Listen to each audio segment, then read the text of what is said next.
Good morning, ladies and gentlemen. We're going to try this again without keeping it and trying to keep this video under 10 minutes because I'm excited about this gun. We're going to talk about probably one of my favorite rimfires ever. I grew up with one of these. Well, my father has one of these. I used to shoot squirrels with it a lot when I was a kid. Took a couple groundhogs with one of these as a kid. And I'm excited to say that now my son has one of these. Depending on where you're at in the United States or around the world, these things are very popular and they're legendary. And they're very iconic rifles. So, without further ado, today we have the Winchester Model 67A. Most of you that are watching this either have one of these or has shot one of these, or your parents or your grandparents have one of these.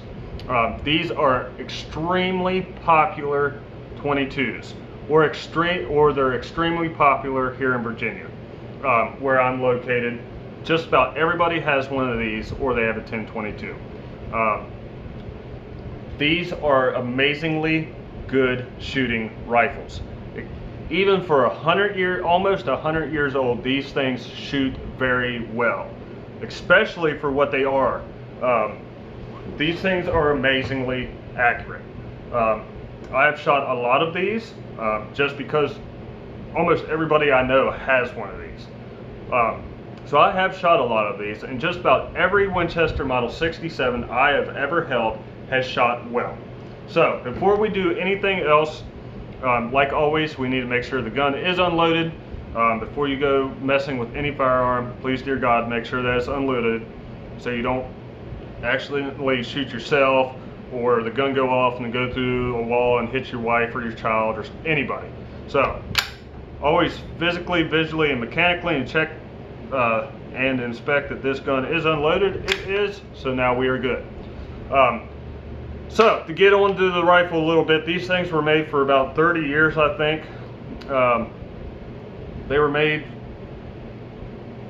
I think the 67A or the 67 line altogether was made between like 1930 to 1963 or something like that. They were made from the 30s to the early 60s. So all of these are going to be pre-serial numbers.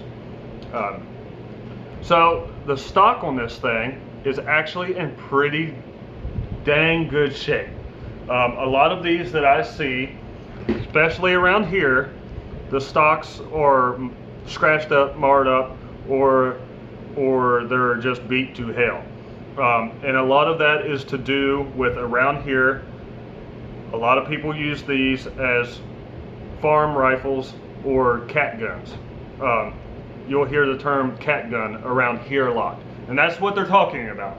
They kept these behind the seat of their truck or on the front seat of the truck, or they were on the tractor, or whatever. These things were work guns. They were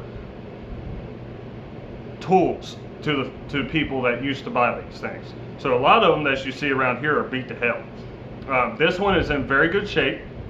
The stock is in immaculate shape for as old as it is. There's one, I see one divot in this entire stock. Now, you'll get stocks that have like knots and stuff in them. That's how they were back then. And I actually like imperfections in stocks. Like this one has a nail hole. Right, if you can see it, there's a nail hole right there, and that's what's actually pretty common from Winchester. A lot of your older guns do have pins in the stock to keep them from cracking. So if you ever pick up an old rifle and you see like they might have a brass pin or a nail or something through the stock, that's generally that they did that. So now that we're done and out of that, let's get back to the gun. Brian, how's the thing shoot? It shoots pretty damn well. We've already kind of covered that. Next thing you're going to ask, Brian, what is it? Okay, so this is a 22 short, 22 long, and 22 long rifle. It will shoot all three. To I guess, operate the gun if you've ever never seen one, or if you just got one and you don't know anything about it. Cock the bolt. You will see this lip right here. That is your extractor. It actually moves with the bolt. Okay. Now you see the extractor is not visible.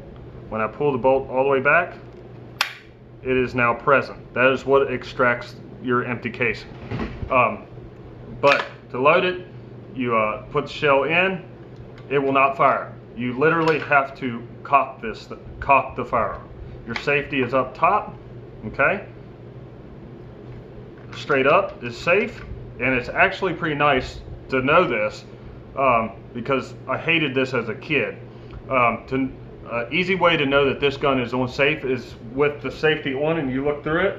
The safety will actually block your view from seeing your rear sight. So it's kind of foolproof.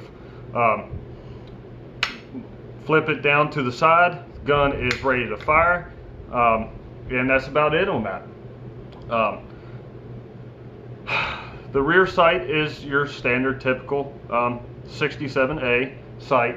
There is a way to date these off the rear sight themselves because they changed them once or twice, I believe, but I don't know how to date it off the rear sight. I don't know that much about them. I do know a good little bit about these, but I don't know that much. That's something that I might read up on. The front sight on this I know has been changed. That is the Ruger 1022's front sight. The original sight did not look like that at all. But I actually like the 1022 front sight on this because it's got the gold bead, so it's a little easier to find. Other than that, Brian, you're going to say, Brian, what's the trigger like? Well, on today's standards of modern triggers, this trigger would suck, okay, if you're going to compare this to modern day firearms. But for what this gun is, the trigger is very nice.